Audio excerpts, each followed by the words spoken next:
retornamos com o nosso programa Viva a Vida e hoje no bloco jurídico, onde eu busco tirar as dúvidas da população, de você que está aí conosco, né, nos acompanhando. Muito obrigada já pela sua companhia e que deixa suas dúvidas nos nossos canais de comunicação, que é o YouTube, Programa Viva a Vida com Virgínia Machado, e o nosso Facebook e Instagram, Programa Viva a Vida.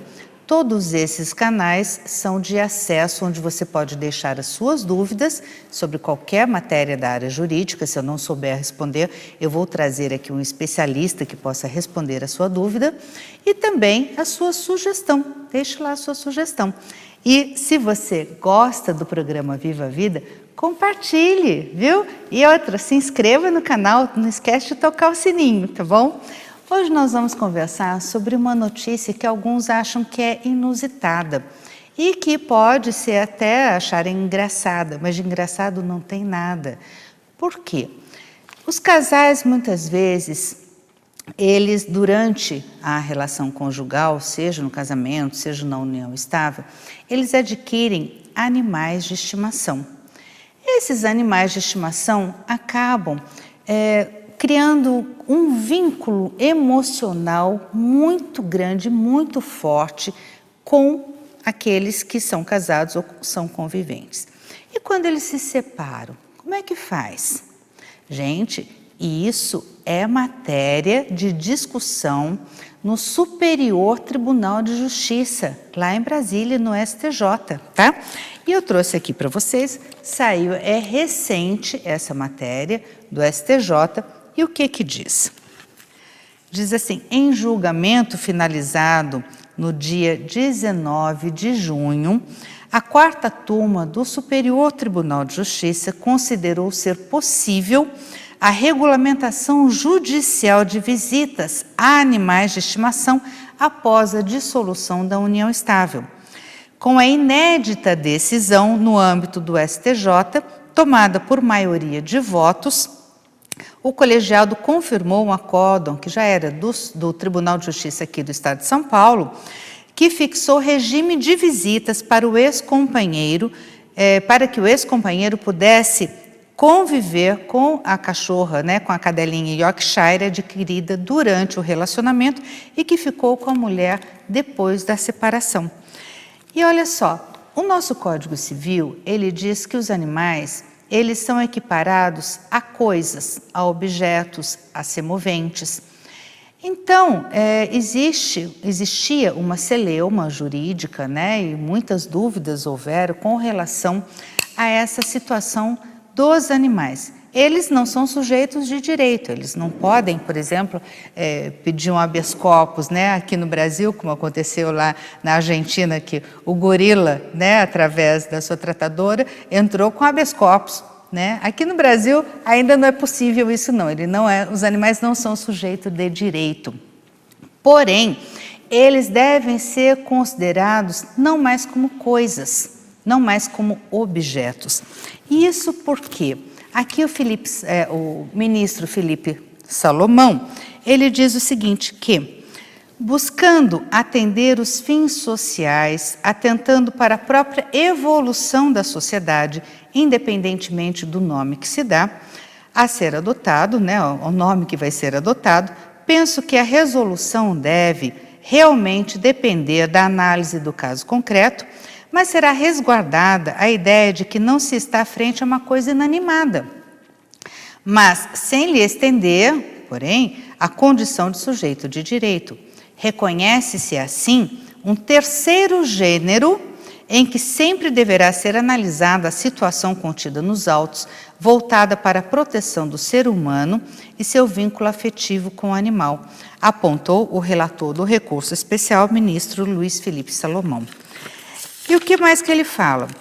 Ele falou, primeiro a outra parte falou que era um recurso de mera futilidade, e ele diz que isso já está afastado porque é uma questão típica pós-modernidade que envolve, inclusive, a questão delicada que deve ser examinada pelo ângulo da afetividade em relação ao animal, quanto pela proteção constitucional dada à flora. E ele realmente aí já menciona que o Código Civil definiu a natureza jurídica dos animais, tratando-os na categoria de coisas e, por consequência, como objetos de relações jurídicas. Todavia, destacou a notoriedade do vínculo afetivo entre os homens e seus animais de estimação e lembrou que, de acordo com a pesquisa do IBGE, já existem mais cães e gatos em lares brasileiros do que crianças. Olha só que dado importante para a gente. E nesse passo, penso que a ordem jurídica não pode simplesmente desprezar o relevo da relação do homem com o seu animal de companhia, sobretudo nos tempos em que se vive, e negar o direito dos ex-consortes de visitar ou ter consigo o seu cão, desfrutando do seu convívio, ao menos por um lapso temporal. E ele assinalou, então, que seria uma questão de resguardar a dignidade da pessoa humana. Não mais pensando no cão, mas pensando aí naquele que quer visitar, que está sentindo falta e que está angustiado sem o seu cãozinho. É esse o maior objetivo, é resguardar o ser humano e o seu vínculo. Então, na hipótese que foi julgado, o Tribunal de Origem reconheceu que a cadela foi adquirida na constância da união estável e que teria ficado bem demonstrada a relação de afeto entre o recorrente e o animal de estimação, destacando ao final que eventual desvirtuamento da pretensão inicial, caso se volte, por exemplo, apenas para forçar uma reconciliação do casal, deverá ser levada ao magistrado competente para a adoção das providências cabíveis, concluiu o ministro ao reconhecer o direito do ex-companheiro visitar a cadela de estimação.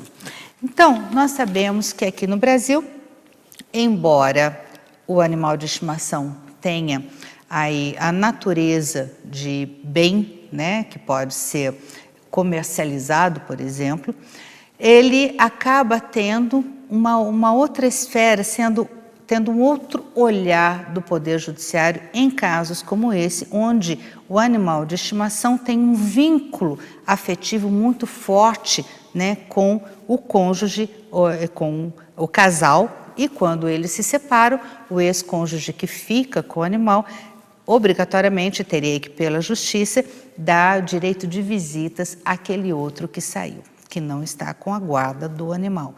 E nós sabemos aí na França, por exemplo, os animais eles já são entendidos como seres sencientes, ou seja, muito melhor, né, muito mais moderno, mais atual do que o nosso Código Civil, que ainda equipara os animais de estimação a objetos. Mas isso, aos poucos, vai caindo por terra, porque a nossa sociedade é dinâmica e o direito, as leis, elas vêm justamente para abraçar, albergar e resolver, solucionar todos os problemas da nossa sociedade. E esse problema já chegou, inclusive, a Brasília, ao Superior Tribunal de Justiça, e assim foi decidido, ou seja, é um precedente jurídico que pode ser utilizado para você que está nessa situação ou para alguém que você conhece. Então, seja um multiplicador. Muito obrigada pela sua companhia. Aqui se encerra o programa Viva a Vida. Eu agradeço o apoio e o carinho do Salão de Beleza Verso, que fica ali no coração de Tremembé, e a loja Regiane Navas, que é quem me veste. Muito obrigada, até a próxima.